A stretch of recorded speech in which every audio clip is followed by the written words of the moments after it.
Unit 2 व्याकरण शिक्षादान प्रणाली grammar method व्याकरण शिक्षादान निमित्त अनेक पद्धति निर्धारण कराई यथा पारंपरिक विधि पाठ्यपुस्तक विधि आरोह विधि आरोह अवरोह परियोजना ह्यूरिस्टिक भाषा संशोधन पारंपरिक ट्रेडिशनल मेथड पाठ्यपुस्तक प्रणाली टेक्स्ट बुक मेथड आरोह प्रणाली इंडक्टिव मेथड अवरोह प्रणाली डिडक्टिव मेथड परियोजना प्रणाली प्रोजेक्ट मेथड ह्यूरिस्टिक मेथड भाषा संसर्ग प्रणाली डायरेक्ट लैंग्वेज मेथड। प्रथम पारंपरिक प्रणाली पढ़ा ट्रेडिशनल मेथड। यह प्रणाली अनुसार विद्यार्थी माने शास्त्र श्रवण करी से गुड़िक मुखस्थ करती व्याकरण शास्त्रर सूत्रावली और से गुड़िकर लिखित उदाहरण सहित व्याख्या को कंठस्थ करते। यही प्रणाली मतरे अभ्यास सर्वशास्त्राणां बोधादपि करियसि व्याकरण नियम गुड़िक कंठस्थ होइथिबारु आवश्यक स्थले स्वतः प्रवृत्त भावे से गुड़िक स्फूर्त हुअन्ति। एमानंक मतरे शास्त्र मुखस्थ बिना शास्त्र चर्चा अथवा शास्त्र प्रयोग संभवपर नुहे। बही पाठ कंठस्थ न कले ताहा लेखन समय कौनसी कार्य उपयुक्त हुअन्ति नहीं बोली एकनिष्ठ धारणा रही। यथा पुस्तकस्थातु या विद्या परहस्तं गतं धनं कार्यकाले समुत्पन्नेन सा विद्या न तद्भनं। सुतरां यही पद्धति संपूर्णतः विद्यार्थी केन्द्रिक भाव गृहीत होइछि। पाठ्यपुस्तक प्रणाली टेक्स्ट बुक मेथड यह एक गतानुगतिक प्रणाली। शिक्षक पुस्तक को आधार करी श्रेणी रे पाठदान करती। छात्र मानक अवबोध्य स्थल को शिक्षक स्वकीय बुद्धि प्रयोग करी व्याख्यान द्वारा दूरीकरण करती। विद्यार्थी माने तापरे विषय वस्तु को मुखस्थ करी मने रखती और भाषा व्यवहार रे प्रयोग करती। एही प्रणाली द्वारा छात्र मानक स्मरण शक्ति अभिवृद्धि हेबा सहित छात्र मानकर प्रयोगात्मक अभ्यास क्रमशः वृद्धि पाए। किंतु स्वल्प स्मरण शक्ति संपन्न छात्र मानक पक्षरे एही पद्धति बोधगम्य वा सुकर हुए नुहे। मेधावी छात्र मानक निमंते एही पद्धति सर्वथा वांछनीय। आरोह पद्धति इंडक्टिव मेथड शिक्षादान प्रथम पर्यायरु शिक्षक प्रथमे केतोटी उदाहरण प्रदान करी शेषरे सज्जा निरूपण करती एवं आवश्यक स्थले उभयर समन्वय करी विषय वस्तुर पर्यालोचना करिथांती। एही माध्यम शिक्षक दायित्व अधिक थाए एवं विद्यार्थी को शिक्षादान क्षेत्र में अधिक समय नेवाकू पड़े नहीं।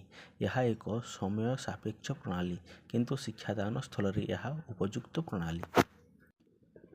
अवरोह पद्धति डिडक्टिव मेथड शिक्षक प्रथमे सज्जा प्रदान करिवा परे ताकू अधिक परिशीलन करती एवं तत्संपर्कीय एकाधिक उदाहरण को वाक्य माध्यम प्रदान करती। फलरे विद्यार्थी सज्जा और उदाहरणर समन्वय करने सहित शिक्षक को पाठदान सहयोग करती। यही प्रणाली प्रयोग द्वारा सिद्धांत को प्रथमे कहा जाइथिबारु छात्र मानक मनरे जिज्ञासा कौतूहल कम परिमाण रहे। फलरे छात्र मानक द्वारा प्रयोजित श्रेणीगृह निराश हो जाए। अपर पक्षरे प्रत्युत्पन्नमति छात्र माने यही प्रणाली को अधिक पसंद करथांती। परियोजना प्रणाली प्रोजेक्ट मेथड यही प्रणाली रे शिक्षक व्याकरण शास्त्र नियमावली सूत्रावली एवं प्रयोगात्मक कौशल विषयक एक पुंखानुपुंख व्याख्यान प्रदान करिथांती।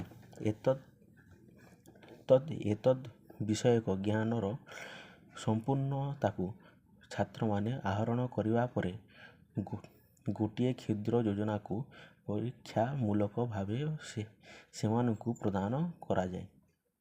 छात्र माने स्वबुद्धि प्रयोग पूर्वक शिक्षकों निर्देशानुसार यथाशक्ति वाक्य ଓ ପ୍ରସଙ୍ଗ ନିର୍ମାଣ କରିବାକୁ ସକ୍ଷମ ହୁଅନ୍ତି।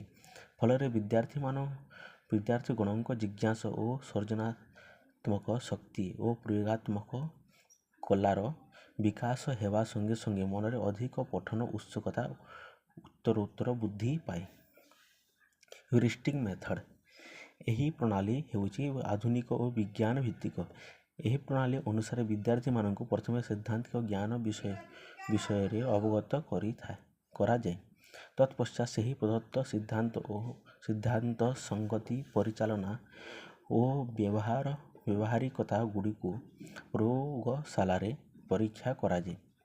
ପରିଶେଷରେ ବିଷୟବସ୍ତୁର ସଙ୍ଗତିକୁ ପୂର୍ବଭାଗରେ ରଖି ନିଜ ଚର୍ଚ୍ଚିତ ବିଷୟରେ ପ୍ରୟୋଗ କରାଯାଏ। ଏହା ମଧ୍ୟ ବିଦ୍ୟାର୍ଥୀ କେନ୍ଦ୍ରିକ ହୋଇଥିବାରୁ ବିଦ୍ୟାର୍ଥୀମାନେ ସ୍ୱୟଂ ସିଦ୍ଧାନ୍ତରେ ଉପନୀତ ହୁଅନ୍ତି। ସୁତରାଂ ସୈଦ୍ଧାନ୍ତିକ ବିଚାରଧାରା ସମ୍ବନ୍ଧରେ ଛାତ୍ରମାନେ ଅଧିକ ସଚେତନ ଥାନ୍ତି। ଭାଷା ସଂସର୍ଗ ପ୍ରଣାଳୀ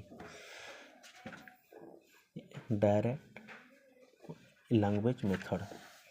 ଏହି ପ୍ରଣାଳୀରେ ଭାଷା ଓ ସାହିତ୍ୟର ଅଧ୍ୟୟନ ଓ ଆଲୋଚନା ସମୟରେ ବ୍ୟାକରଣ ଶିକ୍ଷଣ ବ୍ୟବସ୍ଥାକୁ ନିବାରଣ କରାଯାଇଛି। ମନୋବିଜ୍ଞାନକୁ ଭିତ୍ତି କରି ପ୍ରତିଷ୍ଠିତ ଏହି ପ୍ରଣାଳୀ ଦ୍ୱାରା ବିଦ୍ୟାର୍ଥୀ ଭାଷାର ବ୍ୟବହାରିକ ଜ୍ଞାନ ବିଷୟରେ ବିଶେଷତଃ ଯତ୍ନଶୀଳ ହୁଅନ୍ତି। ପରବର୍ତ୍ତୀ ସମୟରେ ବିଦ୍ୟାର୍ଥୀଙ୍କ ମନରେ ବ୍ୟାକରଣ ନିୟାମକ ବିଷୟକ ସଚେତନତା ସୃଷ୍ଟି ହୁଏ। ବ୍ୟାକରଣ ଶିକ୍ଷା ନିମନ୍ତେ ଉକ୍ତ ପ୍ରଣାଳୀ ସମୟ ସାପେକ୍ଷ ହୋଇଥିବାରୁ ପ୍ରାଥମିକ ସ୍ତରରେ ଏହା ପ୍ରୟୋଗ କ୍ୱଚିତ୍ ଦୃଶ୍ୟମାନ ହୁଏ। ଉପଯୁକ୍ତ ପ୍ରଣାଳୀ ଗୁଡ଼ିକ ମଧ୍ୟରୁ ସାଧାରଣତଃ 4ଗୋଟି ପ୍ରଣାଳୀକୁ ବିଦ୍ୟାଳୟରେ ପ୍ରୟୋଗ କରାଯାଏ, ଯଥା ପାଠ୍ୟପୁସ୍ତକ ପ୍ରଣାଳୀ, ଆରୋହ ପ୍ରଣାଳୀ, ଅବରୋହ ପ୍ରଣାଳୀ, ଭାଷା ସଂସର୍ଗ ପ୍ରଣାଳୀ। ଆମ ଦେଶରେ ବିଶେଷତଃ ଓଡ଼ିଶା ଦେଶରେ ଆରୋହ ଓ ଅବରୋହ ପ୍ରଣାଳୀ ମାଧ୍ୟମରେ ବ୍ୟାକରଣ ଶିକ୍ଷଣ ସୁବୋଧ ହୋଇଥିବାରୁ ଏହି ପ୍ରଣାଳୀ ଦ୍ୱୟକୁ ମୁଖ୍ୟ ରୂପେ ଗ୍ରହଣ କରାଯାଏ।